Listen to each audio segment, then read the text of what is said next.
اعوذ باللہ من الشیطان الرجیم بسم اللہ الرحمن الرحیم۔ السلام علیکم ورحمۃ اللہ وبرکاتہ۔ آج کی ویڈیو میں پیش کی جانے والی دعا ابو درداء رضی اللہ عنہ سے مروی ہے۔ یہ دعا سنن ترمذی کی حدیث نمبر 3490 میں بیان فرمائی گئی ہے۔ ابو درداء رضی اللہ عنہ کہتے ہیں کہ رسول اللہ صلی اللہ علیہ وآلہ وسلم نے فرمایا، داؤد علیہ السلام کی دعاؤں میں سے ایک دعا یہ تھی، اللہ کی محبت پانے کی دعا۔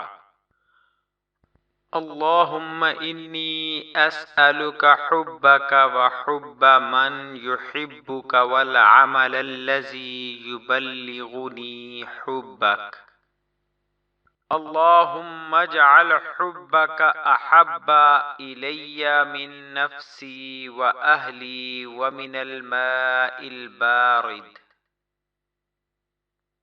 ترجمہ: اے اللہ، میں تجھ سے تیری محبت مانگتا ہوں اور میں اس شخص کی بھی تجھ سے محبت مانگتا ہوں جو تجھ سے محبت کرتا ہے، اور ایسا عمل چاہتا ہوں جو مجھے تیری محبت تک پہنچا دے۔